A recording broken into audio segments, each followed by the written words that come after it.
Turner. Go ahead, Jacob, and unmute yourself and fire away.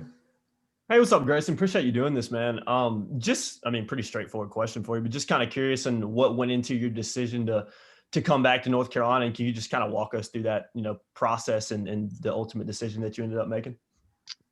Yes, sir. So obviously with COVID and the craziness, obviously it was a different year for all of us. Obviously being at Furman for 3 years, it's a lot different environment being at a smaller school. So the grad program that I'm in is sports administration. So it's a 2-year track anyway. So even if I would have had a good year and pursued the NFL, I'd still have come back. My mom's a teacher, so education is going to be super important. So I was going to finish that, especially with it being paid for. Another big reason is just the team that's coming back. It's definitely a caliber team that's definitely going to compete for ACC championship and on into the playoffs. So just that and the group of guys that are here, the group of specialists. Obviously, we lost Cooper and Trevor, but just a core group of guys that are here made it easy to come back. Obviously, I didn't start the year the way that I wanted to, that I expected. Coop and Trev did a great job, and I was just overthinking a little bit, playing for too much win. And I think the one at Virginia from 52 was my biggest miss by like 2 or 3 feet, but everything else was probably within a foot or 2 foot. But we finished the year strong, the last 10 to 12, and that was kind of the year that I expected to have the entire year. So kind of just building off that into next year and looking forward to kind of just summing up and really contributing the special teams unit for this team, because I think we'll go a real long ways in the season and win a lot of games. Thanks, man.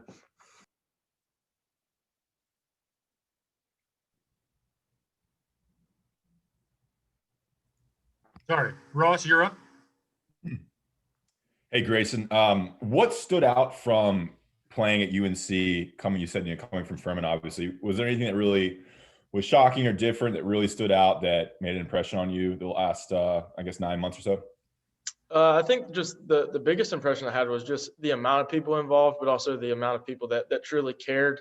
There's so many moving parts at a Power 5 football department, just with the people involved. Obviously, from a team perspective, the bodies are a lot bigger, and just the numbers, obviously, with scholarships and stuff. But just the moving parts and how much people are involved from day to day was a lot different. I think at Furman, we were kind of left to ourselves until we kind of stepped into the football facility. But here they're with us around the clock, just from just little things like nutritionists to the training table there. At Furman, we ate at the dining hall with all the other students, but here everything's kind of catered toward us. So I think that was the biggest thing. Obviously, ACC is a lot different than being in the SoCon, but I think just the amount of people that are involved, the amount of connections that are here, is a real big thing for me, obviously, moving forward. So I think that was some of the biggest differences from UNC to Furman. Yeah, and real quickly, what are some things you're really looking forward to working on in the offseason? I mean, if you want to kind of get into the technicalities of your kicking and things that you're really improving on strength-wise or whatever you need to focus on. Yeah, so one of the big things I think, and we've kind of already started this, right now it looks like the operation that I feel most comfortable with is obviously Ben's going to be the holder. Obviously last year I had Trevor Collins snapping and Coop holding, but we came in the summer, but then we kind of had that COVID outbreak. So we had to basically take a timeout for 2.5, 3 weeks almost, which led right up to fall camp. So I don't think we really had that chemistry going into fall camp. But now we have spring and summer and a fall camp with Ben and Drew Little and Ben Kiernan, who will probably be the snapper and holder. We already went out Wednesday actually and got some work in for about an hour, and the operation feels good. Obviously, I think I didn't strike any balls bad. Obviously, I slipped a little bit with the 22-yarder that, that's unacceptable against NC State, but I really didn't hit the ball bad the entire year. I struck the ball the way that I wanted to. I was playing the wrong spots. I think I was just overthinking a lot of it. Obviously, with some of these bigger stadiums, there's a little bit more wind, and some of it too was playing in the SoCon for 3 years, I was used to those stadiums. So it didn't matter if we were a visiting team. I knew what those winds were going to do.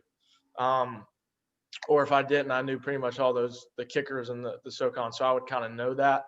Obviously, being in the ACC, I know some of the guys at Wake and NC State.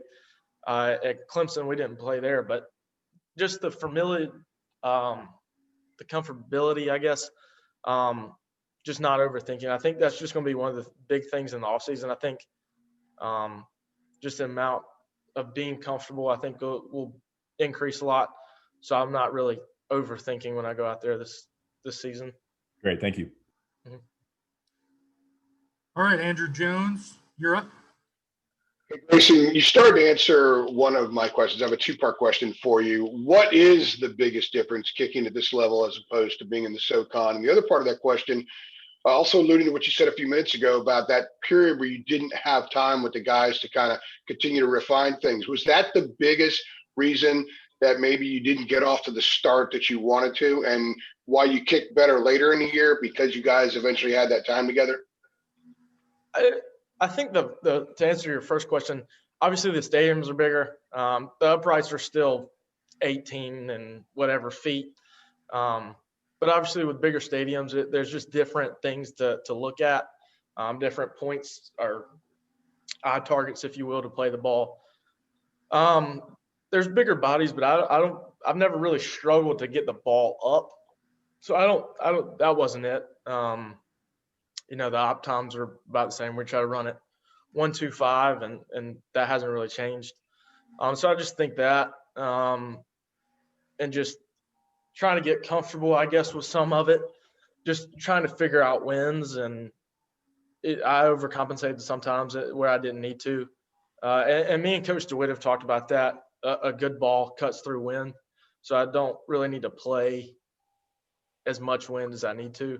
To answer the second part of your question, with the comfortability, I think it's just reps over time. Obviously, I got here in the summer, and then we kind of had that outbreak, so I lost a little bit of it. We had a shortened fall camp because we started classes like 4 days later. So I think that was some of it. But they did a great job all year. I just think it was me. With Trev and Coop, there wasn't any bad snaps or bad holds. I think it was just me overcompensating for wind. And, again, I didn't hit any bad balls. It was just overcompensating and kind of overthinking. Thank you. Appreciate it. We got Greg Barnes. Hey, Grayson, you mentioned some of the challenges early in the year. I guess a couple weeks into the year, Mac Brown was asked about the field goal kicking position and if changes were warranted. And Mac was steadfast in his belief in you and never wavered in his support. Just curious if you heard that from him, and when you're coming from a different school, to have that type of support from the coaching staff, especially the head coach, what does that do for your confidence? It's huge. I didn't hear about it personally. My grandma actually she sent me the clip and my mom sent me the clip from the press conference. And I heard about him just saying it's a crazy year and he's going to stick with me.